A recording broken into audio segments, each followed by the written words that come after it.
You know, I don't think that's been mad is like working with the same bunch of guys since like school, which is quite a strange concept really, because it's like, you know, if you can, because people like have egos and fallouts and stuff, and you know, if you can do something like that and still come out of it at the other end with a bunch of men, I think that's quite special really. It's fun. It's good to hear these songs and then go and play them, you know, and fun to rehearse them and arrange them and, you know, do what we've always done for 8 weeks. It's like, is this a job? No. You know, it's great because you work in a studio and just when it's getting boring and turning to routine, you get to, you know, travel and come to Montreux and then go to Italy and it's you know, it's a really good life. What can you say? And just when you get, you know, you're getting ill all the time and you're bored of touring, you get to go home and write new music. So when the balance is right, then it's just, it's great.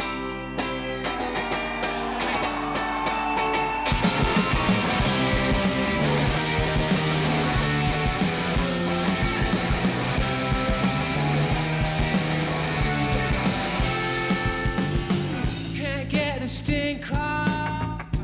He's been hanging around for days.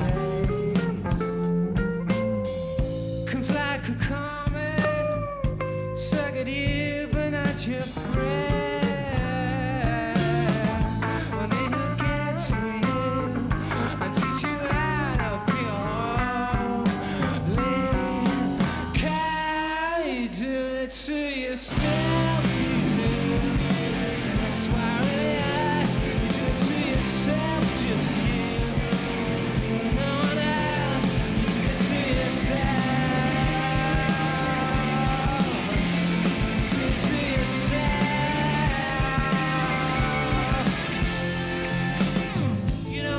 my sympathy, hanging out the 50th floor. I changed the locks 3 times, you still come reeling through the door. Well, it'll get to you, teach you how to get up your rest. How you do it to yourself, you do. That's why it hurts. You do it to yourself, just you. You're no one else. You do it to yourself. You do it to yourself.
At the end of OK Computer, I mean, I think it's funny, we came away from that and you think, I mean, in essence, what was there, you know, going around,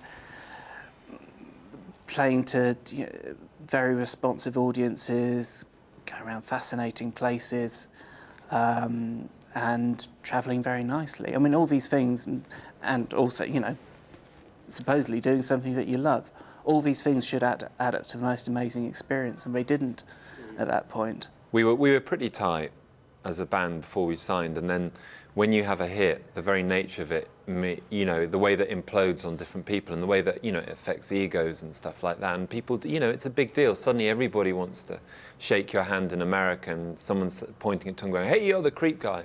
And that obviously, you know, that the band, in order to personally survive those things, the way that we did was we sort of shrunk into ourselves. I think that was the worrying thing. It did actually break down the lines of communication for us. That's what we had to rebuild over a couple of years.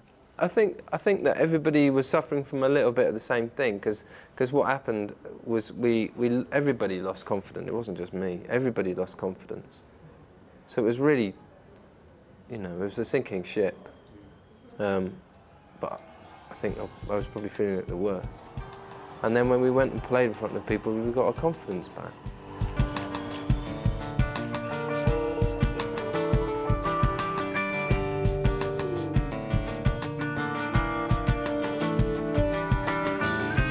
Please could you stop the noise? I'm trying to get somewhere.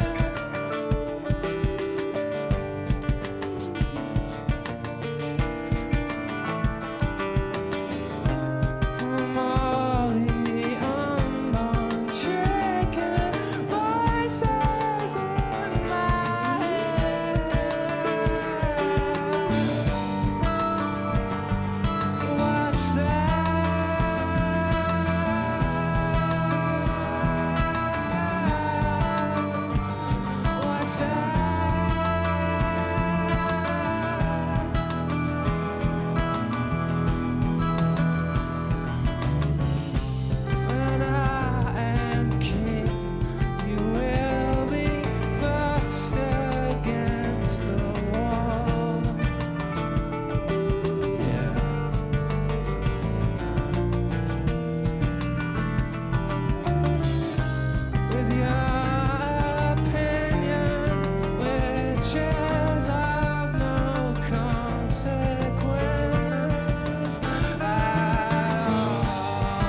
you know, Peggy.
In fairness to us, I think we did the best that we could around OK Computer, but things are much, much better now as well. You know, we have learned to be rather more open with each other, and I think rather more forgiving with each other as well now, so it makes for a much happier environment.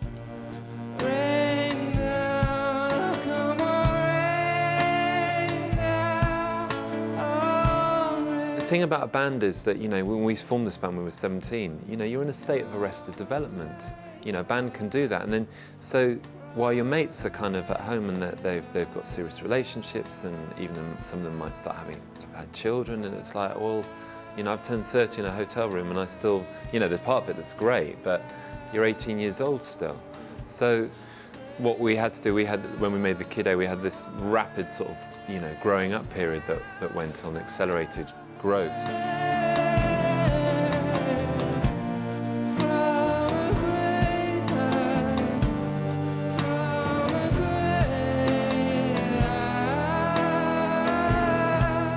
I think a lot of people have very similar experiences where you go for a while and then you crash, you know, because it's sort of, you get into it for peculiar reasons, and they're not necessarily the reasons of just self-aggrandizement and ego.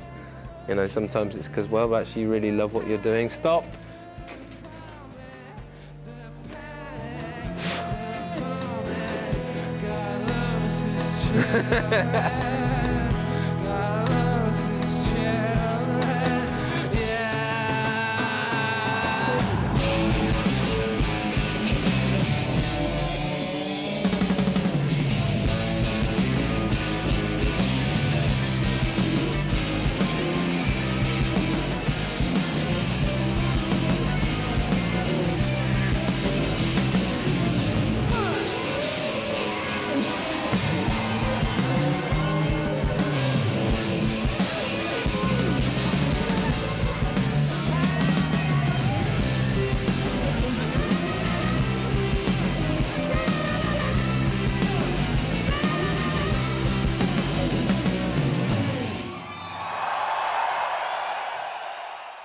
Just as we did when we were recording Kid A, we had to, you know, completely rethink how we worked in the studio and how we were going to work in a band. You know, it's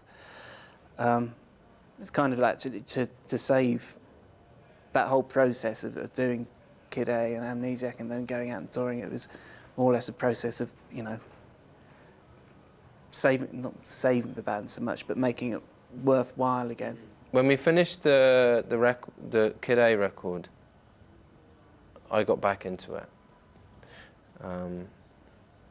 Because the whole record was based around this idea of hiding, which I think I'd picked up very much from the electronic thing. Because there's no identity in electronic music unless someone's singing, which I found very inspiring. And then when we were suddenly touring it, suddenly I'm singing it, and suddenly you're standing in front of the mic and you're like, well, okay. And you sort of think, well, actually this isn't so bad.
After we'd finished that record, I went and did a session with Polly Harvey and with Bjork, and watching them work made you sort of think, well, maybe this isn't so bad. I especially remember the sort of duet with Bjork. We did it at the same time, and just watching her singing, it was sort of like, it was really inspiring. It was, I just sort of, it suddenly made me feel very uptight, and so it got me back into the idea of responding to a particular moment, and that's what you do, and la la la. So then when we came to do this record, it was I was itching to just sort of get on with it.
just done this period of doing festivals, you know, like Worked and Glastonbury and everything, and it's good to actually have, you know, similar kinds of shows in a block, because then you get used to playing, you know, at festivals. You get used to not actually having a sound check, just going out there and doing a lot of things on the fly, really, and you get used to the kind of the sound that comes back off that. But at the same time, it's nice to actually then be able to move on to the next kind of show, really, after that. Just, you know, just keeps you on your toes for starters, and you can do different kinds of sets according to what kind of show you're playing as well. So, you know, with 6 albums worth of material now, it's, you know, you can actually cover that whole spectrum, really.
Personally speaking, what I wanted to do this time at Glastonbury was for us individually and collectively to enjoy it, because we didn't enjoy 97.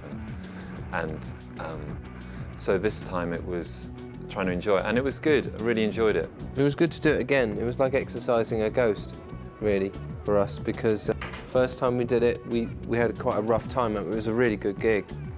I mean, the reason it was a good gig first time because of the tension, but psychologically speaking, at the time for us, it was such a big mountain to climb, and then it was a little bit like, well, now what?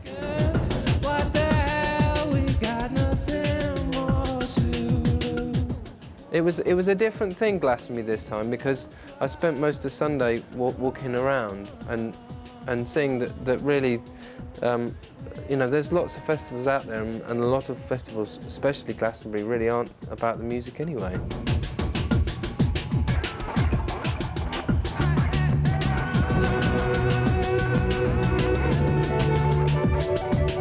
We had a really, really nice time. We camped there. Mr. Evis let us camp on his lawn in a big teepee. It was bizarre. It was so cool. didn't sleep at all for like 2 days, but it made you forget about it really quickly and made you think. It was just very pleasant. It didn't feel like such a big deal this time by the end of it, you know what I mean?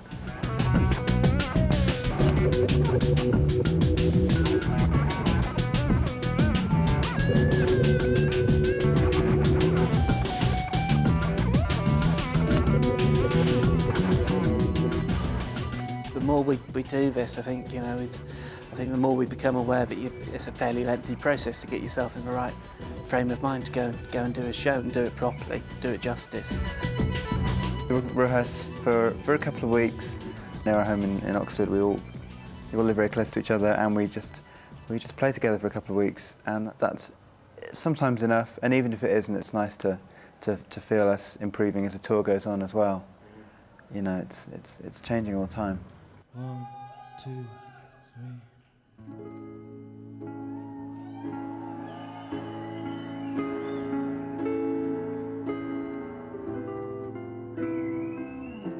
It's not like it used to be, it was, smoke away. It's like now there's a kind of like, okay, there's almost a ritual to it. We do a set list first, then we sound check for about an hour and a half, and then we have sort of 3-4 hours to eat and just chill out. Hyperventilating, like not able to eat.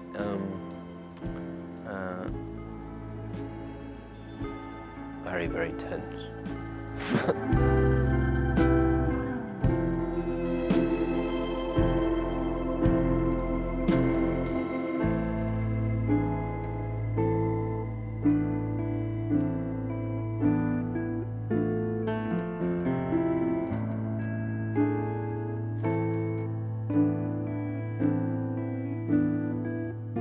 I saw the moon.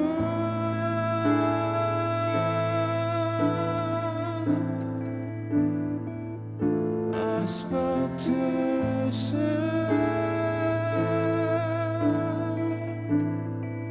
but how much did it cost?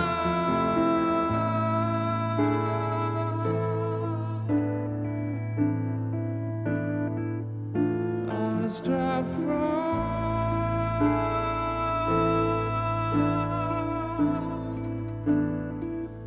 moonbeams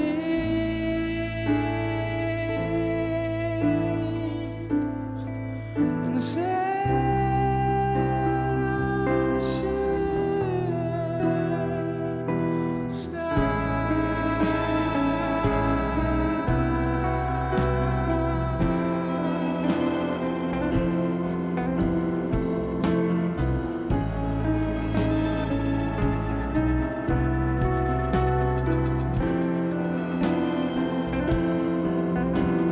maybe be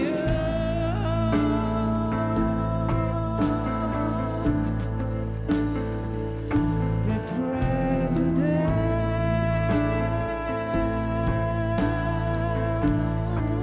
but not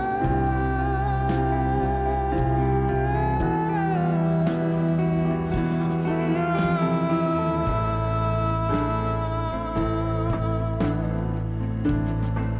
or in a flight.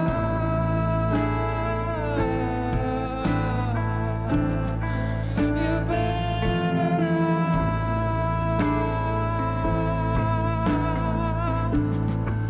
and says to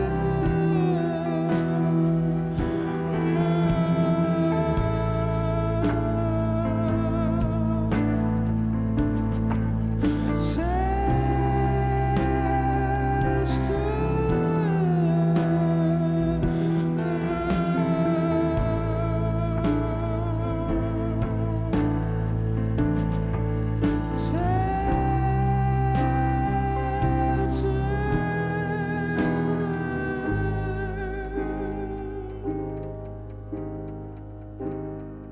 With Tom, you're working with someone who commits so much emotionally when he's performing that there has to be some kind of like validity for you being there, other than like let's get in and let's get back again. Because if you started like playing concerts under that premise, then you might as well be like, it's trying to get away from feeling that you're a tin of sardines and you're being the cans being opened every night and then peeled back up again, I suppose.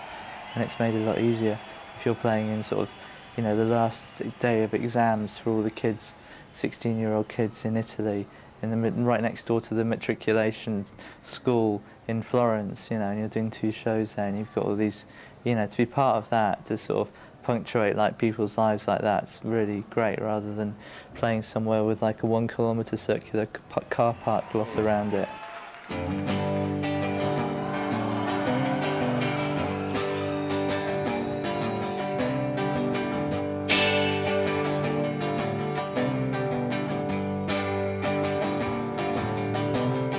Something for the rag and bone man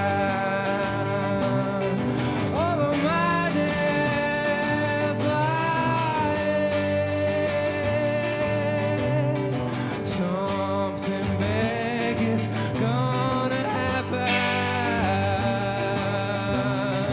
over my dead body.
At the moment, Go to Sleep. It's a player's favourite at the moment. The Gloaming. Now that's because that's moved on from what we did on the record, really. Because we've got the live drums on there now as well, and it's what Johnny's doing with taking, samples of that and then messing about with it in the Max program. It's those things which is kind of like the signpost to have been in the past to what comes next for us, really. Finally, I'm getting back into programming and writing computer programs, basically, rather than using other people's.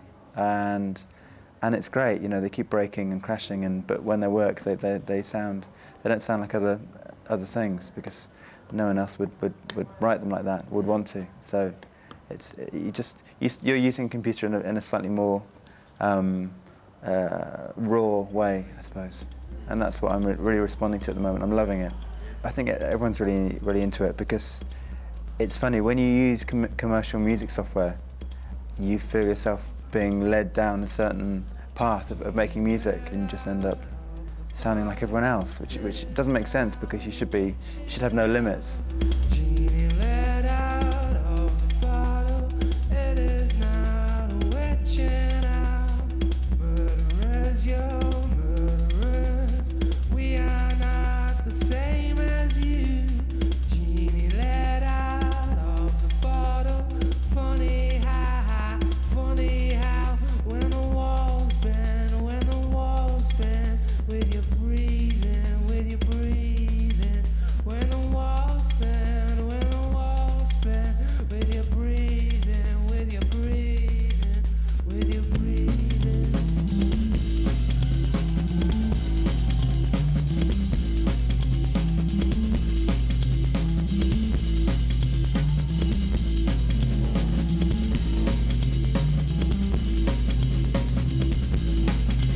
They will suck you down to the other side. They will suck you down to the other side. They will suck you down to the other side. They will suck you down to the other side. To the shadows blue red, shadows blue red. Your alarm bells,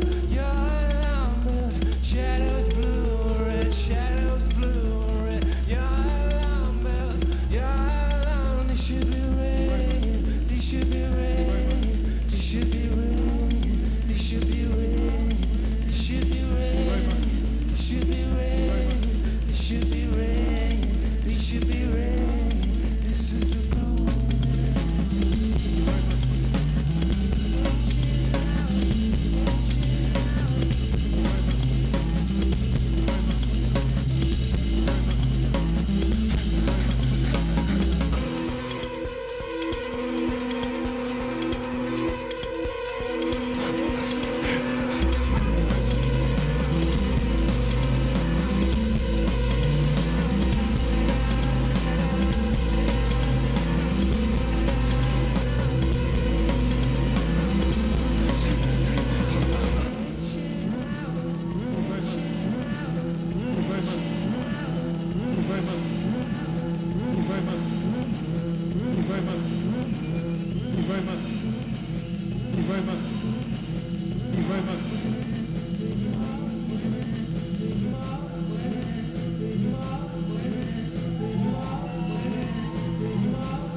We wanted these songs to be basically a live record, because the way we've been playing live, because this is the thing, we felt that we had to document this band at this time, because we'd really been doing the best gigs of our life. We sort of, there's a swagger, we can groove, so let's document this period. Again, unlike Httt, where we hadn't done any preparation before we went into the studio, this time we knew that we wanted to tap into what was going on in the kind of the energy that was coming off the live performances from Httt and Amnesiac, and also actually be prepared, actually have songs that we knew by the time we got into the studio, and to be in a position where we were playing well as a band, and actually going out and doing a tour is the only way that you can do that, really, and actually really solidify that whole side of it. So, but consequently, by the time we got into the studio in LA for the first fortnight of recording, everything was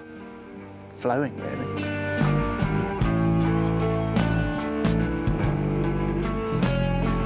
Dragging out the window, dragging out your dead, saying I miss you. Snakes and ladders, flip a lid out, pops a crack and snaps you in the head, snaps you in the neck, kicks you in the teeth, steel toe cap, picks all your credit cards, get up, get the guns, get the X, get the flat in the face, the flat in the face, the flat in the face. Dance you fucker, don't you dare, don't you dare, don't you flat in the face.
band-wise, you know, we're not really looking beyond the touring at the moment. I think we know that, you know, we love what we do. We love being musicians, and as collaborations go, this is a pretty good one, really, in Radiohead. So I think we can see a lot of potential left in it.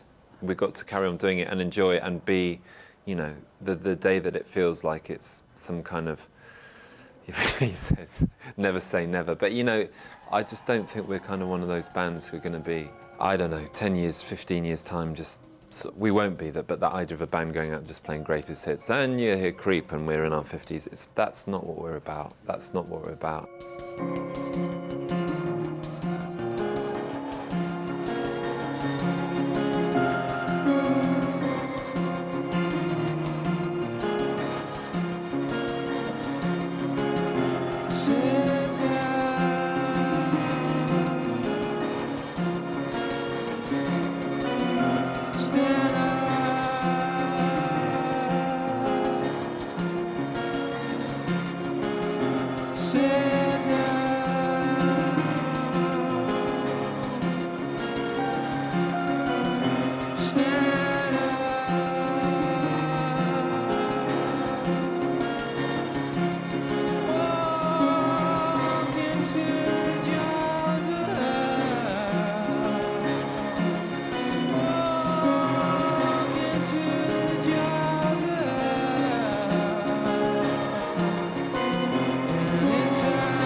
I think one good thing about us is that this is as good as we can play. You know, it's not as though we can effortlessly play any style of music and kind of, you know, do a competent jazz number and some blues and da.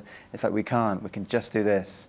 So that's why it's still exciting, I suppose, because it doesn't feel effortless. It doesn't feel like, you know, we're coasting. It's still a bit of a fight in a good way. It's still amazing when like Tom plays you a song and it's just like, and it just reminds you when, you know, he sent you a cassette when you were like 17, 18 at college from Exeter of like songs he's working on, and you still get that same feeling. So that's just enormously privileged, really. It's a totally different band now. We're much more together. We're, you know, we don't have those huge swings of emotion. You know, we just, you know, we have. There's a really good level of just. I mean, a lot of it's fun now, which it wasn't before. We play now much more confidently, and if you make a mistake, you know, if it falls apart for 3 bars, you're not sort of thinking, oh my God, everyone's going to hate us because we made a mistake, which is what was happening on OK Computer. You felt like you're constantly on the line. You're constantly trying to prove something to people because of the hype. And having burst the bubble, you don't feel like that anymore, and you feel much more free. I'm such a dreamer to put the world to rights. I'll stay on forever to always makes me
Bonsoir.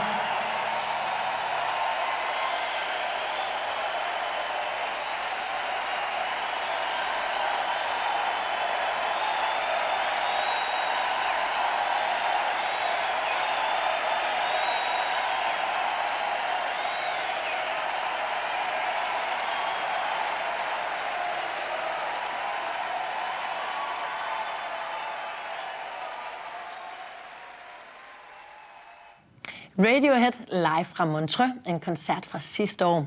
Radiohead har en helt særlig position inden for rockmusikken, en stor status. Inde på vores hjemmeside, der kan du diskutere inde i debatforumet, om du synes, de har fortjent den status.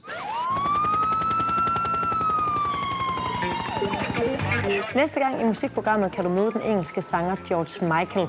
Musikprogrammet fik et eksklusivt interview med ham i april, hvor han taler allermest om sit yndlingsemne, nemlig at være homoseksuel superstjerne.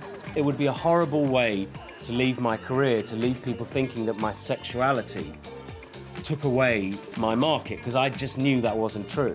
Læs allerede nu mere om George Michael på dr.dk/musikprogrammet. Altså George Michael næste uge, samme tid, her på DR2.